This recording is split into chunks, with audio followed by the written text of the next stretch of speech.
हरे कृष्ण। हमारा आज का विषय भगवद गीता का आज का आज हम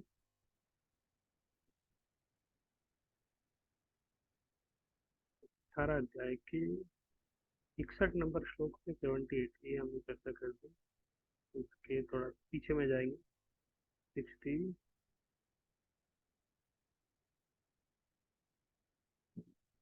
56 से 60 56 नंबर श्लोक से 60 नंबर श्लोक तक आज पढ़ेंगे।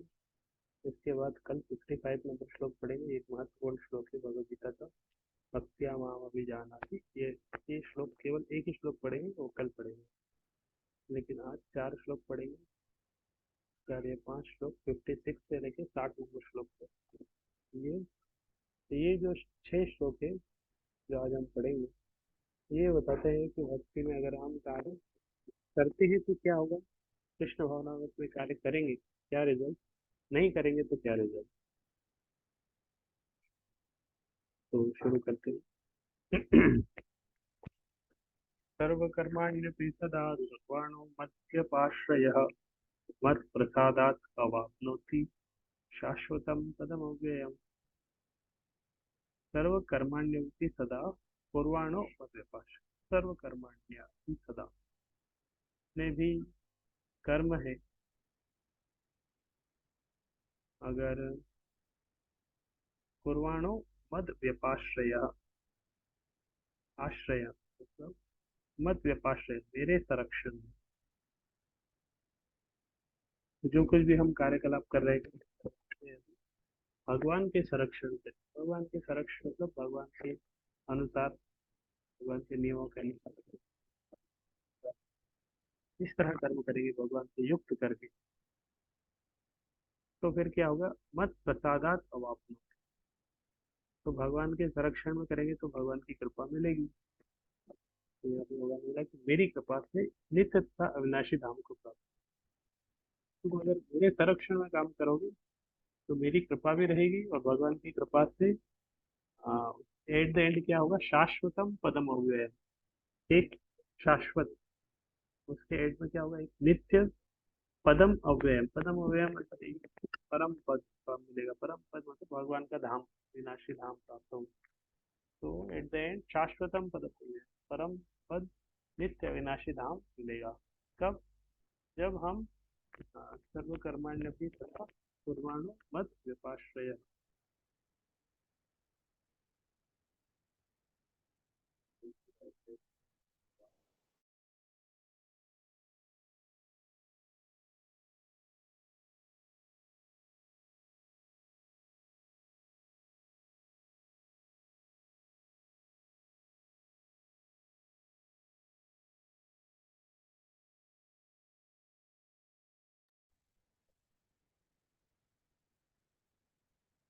तो ये 56 नंबर श्लोक है। भगवान क्या चाह रहे हैं कि हम कर्म करें, कर्म छोड़े, ऐसा नहीं बोले कि कर्म मत करो, लेकिन भगवान कर्म करो मत व्यपाश्रय मेरे आगे। तात्पर्य में आ रहा है मद व्यपाश्रय शब्द का अर्थ है परमेश्वर के संरक्षण में। भौतिक कर्म से रहित होने के लिए शुद्ध भक्त परमेश्वर या उनके प्रतिनिधि स्वरूप गुरु के निर्देशन में कर्म करता है। इसके लिए समय की कोई सीमा नहीं, वह सदा 24 घंटे 100% परमेश्वर के निर्देशन कार्यों में संलग्न रहता है। इसे भक्त पर जो कृष्ण भावना में रत रहता है, भगवान अत्यधिक दयालु होते हैं और समस्त कठिनाइयों के बावजूद अंत तो गत्वा दिव्य धाम या कृष्ण लोक को प्राप्त करता है। अभी भी आवाज कम है क्या?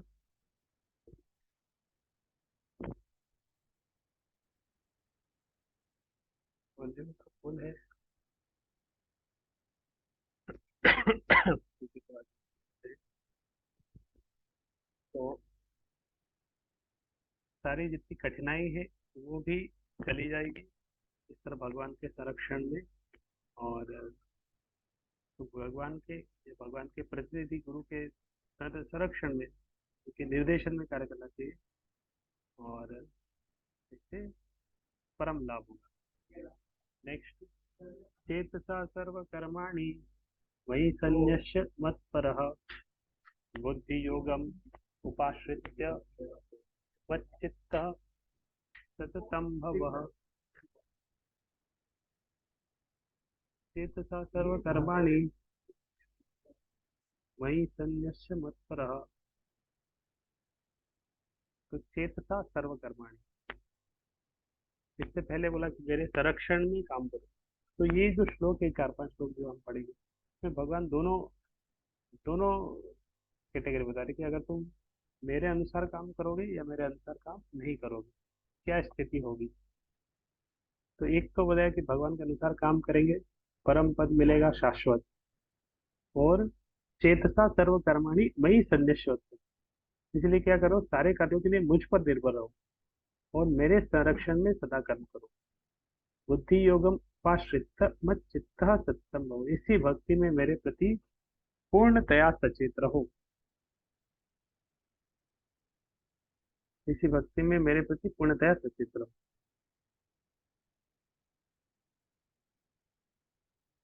और है 58 नंबर श्लोक।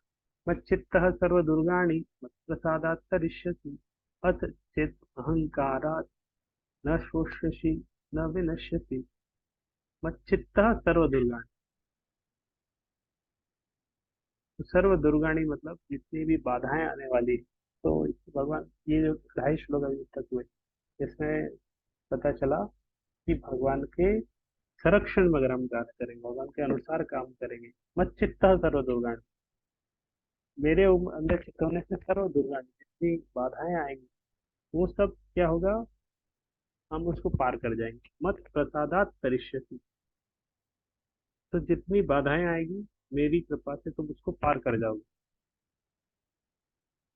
और क्या होगा, हाँ, और क्या होगा, परम पद मेरी कृपा से नहीं चलता अविनाशी। तो ये दो ढाई श्लोक हो गए जिसमें भगवान बोल रहे हैं कि मेरे संरक्षण में काम करो, इसके ऊपर थोड़ा सा बल दे रहे हैं।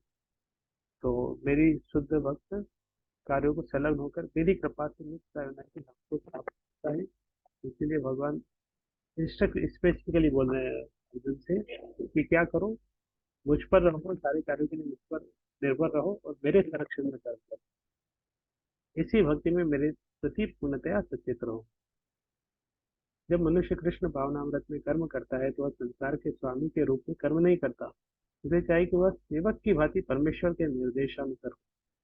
तो दो तरीके से हम काम कर, हम घर में रह रहे हैं, हमारा बहुत बड़ा घर है, तो एक हम सोच सकते हैं कि मेरा घर है, मैं इसको बनाया हूँ, मैंने ये किया है, तो हम संसार के स्वामी की तरह बन रहे हैं। दूसरा क्या अनुभव हो सकता है, नहीं, भगवान की कृपा से मिला है, भगवान का घर है, मैं सेवक के प्रति इसमें रहता हूँ। सेवक को स्वतंत्रता नहीं देती, वह केवल अपने स्वामी के आदेश पर कार्य करता है, पर लाभ हानि का कोई प्रभाव नहीं पड़ता। तो मान लो सेवक की तरह हम कार्य कर रहे हैं, एक एक ड्राइवर है, कार चला रहा है, तो गाड़ी में पेट्रोल खत्म होगा तो उसको टेंशन लेने की जरूरत नहीं है, मालिक की गाड़ी वो डलवाएंगे, खराब होगी तो वो सुधरवाएंगे। उसे तो बस अपना सेवा, अपना कार्य करना है, ठीक, गाड़ी तो कर ठीक से चलाना है। तो इसी तरह हम घर में रह रहे हैं, तो एक एक हम अपना कार चला सकते हैं और एक दूसरे का कार चला सकते हैं। तो जब दूसरे का कार चला रहे हैं तो निश्चिंत नहीं चला सकते, क्योंकि हमारा कोई हेडेक नहीं है, खुद चलाना, ये करना, वो करना, मेंटेनेंस करना, टोल टैक्स देना है, कोई हेडेक नहीं। लेकिन जब अपना कार चलेंगे तो सारा रिस्पॉन्सिबिलिटी हमारे ऊपर आ जाता है, मेंटेनेंस कराओ, सर्विसिंग कराओ, सर्विस भरो, पेट्रोल डलाओ, तो बहुत टेंशन आ जाता है। तो इस तरह हम जीवन जीते हुए भी जब हम अपना ओनरशिप लेके चलते हैं, ये मेरा है, ये मेरा है, तो सारा हेडेक भी आता है। अल्टीमेटली वो मेरा है नहीं, एक दिन छूट जाएगा। तो हम कोशिश कर सकते हैं कि मेरा है, लेकिन वो कब तक मेरा रहेगा, घर मेरा है, एक दिन तो ये शरीर छोड़ के जाना है, तो घर को छोड़ के जाना ही, शल छूट जाएगा इधर ही। तो वो फॉल्स ओनरशिप हमारा है, जो हम बता रहे थे कि ये मेरा है, मेरे नाम से, मेरी नाम से इसकी रजिस्ट्री, रजिस्ट्री भी बदल जाएगी। एक आज जो जमीन जो हम बोल रहे हैं मेरी है, कल किसी और की थी, परसों किसी और की थी, आगे किसी और की हो जाएगी। इसीलिए बेस्ट है उसे भगवान का सत्य समझ के सेवक के मनोभाव में रहे। तो भगवान के आदेश और अपने कर्तव्यों का सच्चे दिल से पालन करता है, जब कोई तथ्य देखिए कृष्ण अर्जुन के व्यक्तिगत निर्देशन करता है, लेकिन जब कृष्ण उपस्थित ना हो किस तरह कार्य करें। तो यहाँ पे ये कुछ श्लोक है, इसमें भगवान ने इस पे बल दिया कि मुझे कर्म करना है। अभी नेक्स्ट श्लोक 58 नंबर श्लोक के यहाँ से भगवान दूसरे पार्ट पे बल दे रहे हैं कि अगर तुम मेरे अनुसार काम नहीं करोगे तो फिर आ, मेरे अनुसार काम नहीं करोगे तो फिर क्या होगा। अथ चेत अहंकार न शोष्यति नश्यति, लेकिन तुम मिथ्या अहंकार वश। तो कभी कभी हम किसी के को फॉलो नहीं करते हैं ना, ठीक है मुझे नहीं करना, आप जो बोल रहे हैं करना है करो, मैं नहीं करूँगा। अहंकार के कारण हम इस तरह करते हैं, तो फॉलो नहीं करते हैं। तो भगवान ने बोला कि अगर तुम चेतना, ये अहंकार के वश न श्रोष्यति, न नहीं सुनोगे मैं जो बोल रहा हूँ, विनश्यति, तो तुम विनष्ट हो जाओगे। लेकिन यदि तुम मिथ्या अहंकार वश ऐसी चेतना में कर्म नहीं करोगे और मेरी बात नहीं सुनोगे तो तुम विनष्ट होगे। तुम मेरी बात नहीं सुनोगे तो तुम्हारा विनाश होगा। तो इस तरह हम देख सकते हैं, अगर कोई अच्छी राय मिल रही है उसके अनुसार नहीं करते। दुर्योधन ने बात सुनी नहीं, उसका विनाश हुआ, उसका पूरा भाई सबका विनाश हुआ। रावण ने किसी की बात नहीं सुनी, अपने अहंकार के कारण उसका विनाश हुआ। इस तरह जो अपने अहंकार के कारण अच्छी एडवाइस तो नहीं लेता है, फॉलो नहीं करता है, तो विनाश होता है। नेक्स्ट श्लोक है, यद अहंकारम आश्रित्य न योक्ष इति मन्यसे मिथ्येष व्यवसायस्ते प्रकृति स्वाम नियोक्ष्यति। फिर से वही बात बताइए, अगर तुम नहीं करोगे तो। यद अहंकारम आश्रित, इससे पहले के श्लोक में भगवान बोले थे कि मेरे आश्रय में, तो मेरे आश्रय में। लेकिन अगर मेरे आश्रय में नहीं काम करोगे तो किसके आश्रय में काम करोगे। अपने अहंकार के आश्रय में। तो यहाँ पे सेकंड पार्ट बताइए, यद अहंकार आश्रित, यदि तुम अपने अहंकार के आश्रय में रहोगे तो दो कैटेगरी, या तो मेरे आश्रय में कार्य करोगे, नहीं तो अपने अपने अहंकार के आश्रय में करोगे।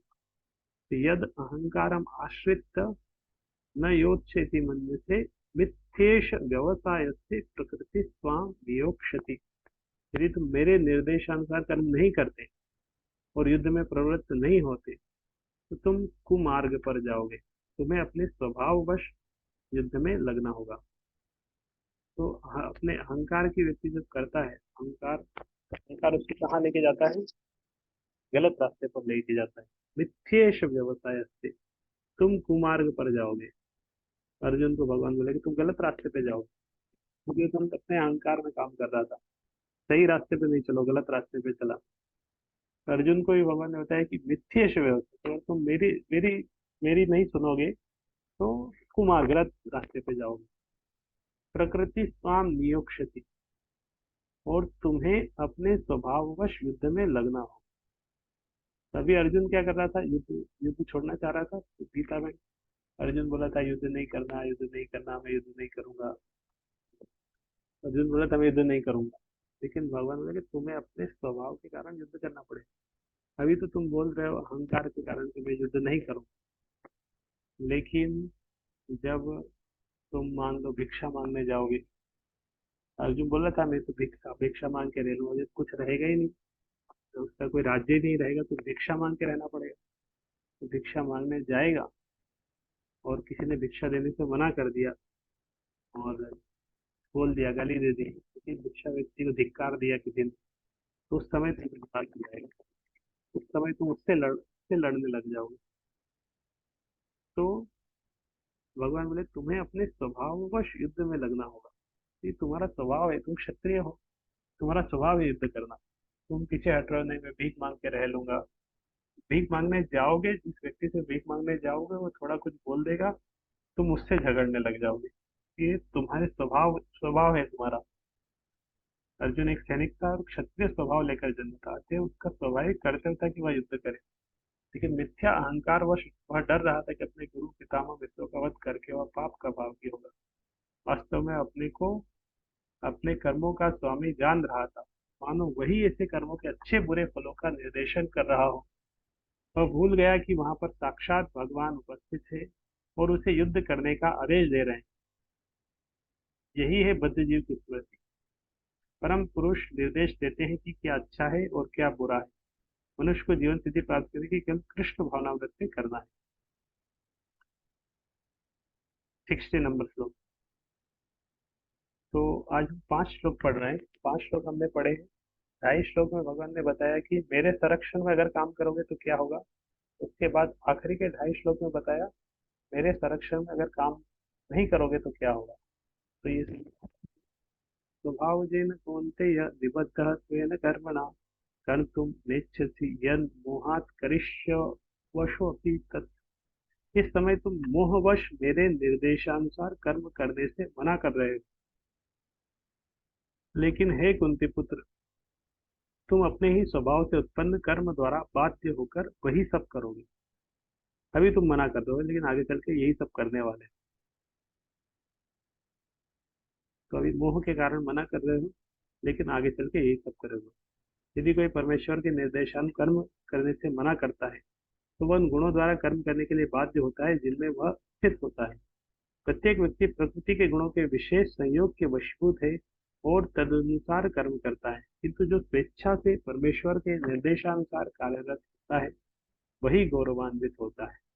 इसके बाद 61 नंबर श्लोक, ये पुराना श्लोक है आपका, ये याद होगा। ईश्वर सर्वभूतानां हृदय अर्जुन तिष्ठति रामयन सर्वभूतानि यंत्राणि। इसके पीछे वाले 5 श्लोक हमने आज चर्चा किए। 56 नंबर श्लोक से 56 नंबर श्लोक से शार्ट में आपको बता देता हूँ।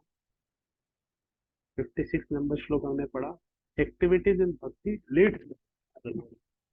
अगर हम भक्ति में क्रियाकलाप करेंगे, भक्ति में भगवान ने बोला था मद व्यपाश्रय, मेरे संरक्षण में अगर काम करोगे तो इससे क्या फल होगा। लीड्स टू कृष्णा जबोध, भगवान के धाम लेके जाएगा। मत प्रसादाद अवाप्नोति, मेरी कृपा मिलेगी। मेरी कृपा से व्यक्ति कहाँ पे जाएगा। Eternal and imperishable abode of mind, भगवत धाम जाएगा। इसलिए क्या करना चाहिए, जब भगवान के आश्रय में एक काम करने से इतना बड़ी चीज मिल रही तो भगवान के आश्रय में करना चाहिए। तो 57 में बोला तो वर्क इन कृष्णा कॉन्शियसनेस। तो इसलिए क्या करो, हाँ, कृष्ण भावनामृत में करो। कैसे करो, सारी क्रियाकलापों को मुझे में आश्रित करके मेरे संरक्षण में होकर, making me the goal of life, मत परह बुद्धि योग उपासित, टेकिंग शेल्टर ऑफ भक्ति योगा विथ फिक्स्ड इंटेलिजेंस। और 52 श्लोक बताया और 58 नंबर श्लोक का भी आधा श्लोक भगवान ने उसी बताया कि result of working in Krishna consciousness, if you become conscious of me you will cross over all obstacles in life by my grace. ये कम से कम आज की लाइन में एक लाइन याद कर सकते हैं आज का श्लोक का।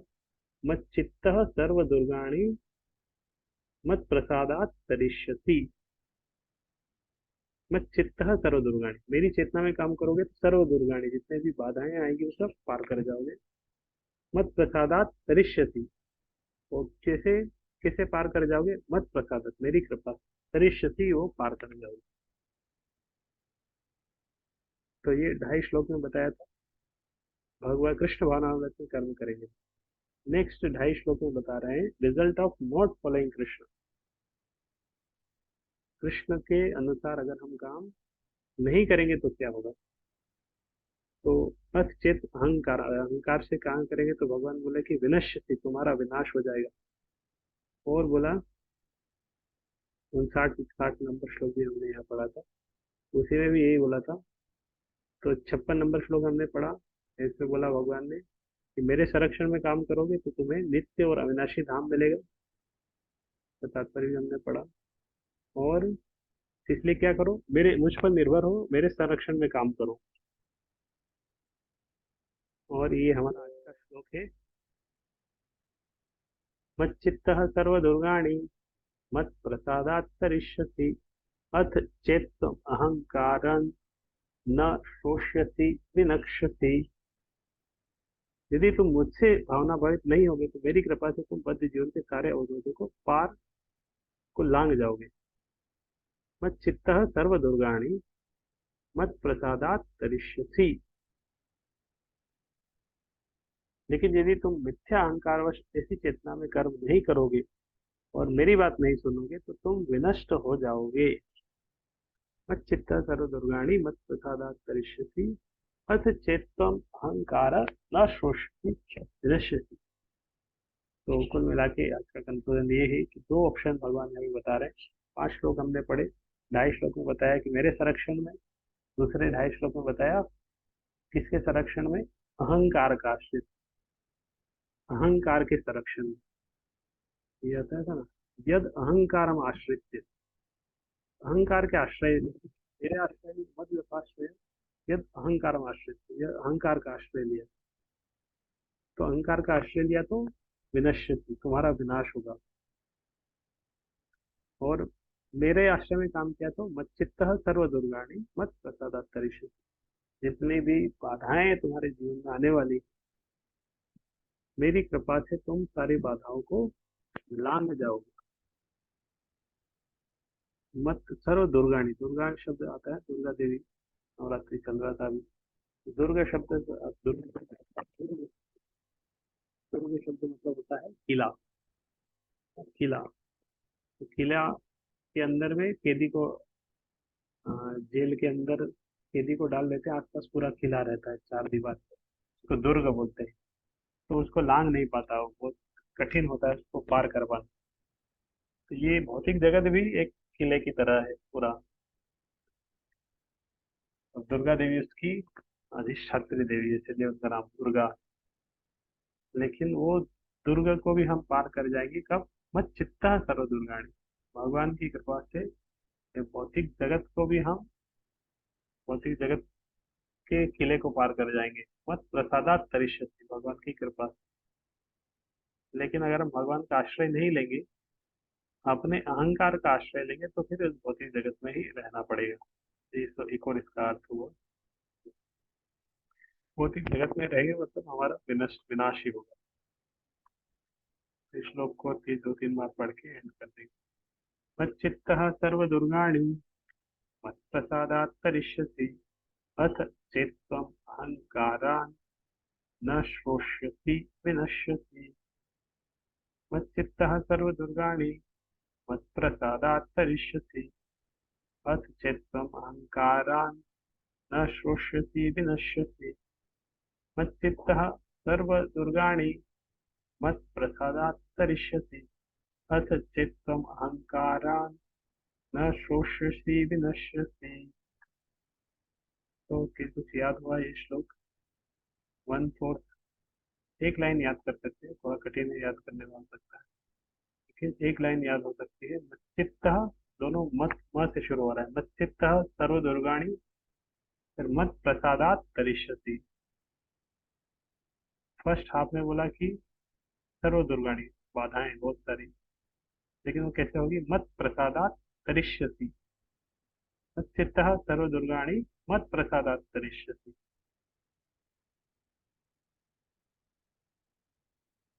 ठीक है। हरे कृष्ण कृष्ण कृष्ण हरे हरे, हरे राम राम राम हरे हरे।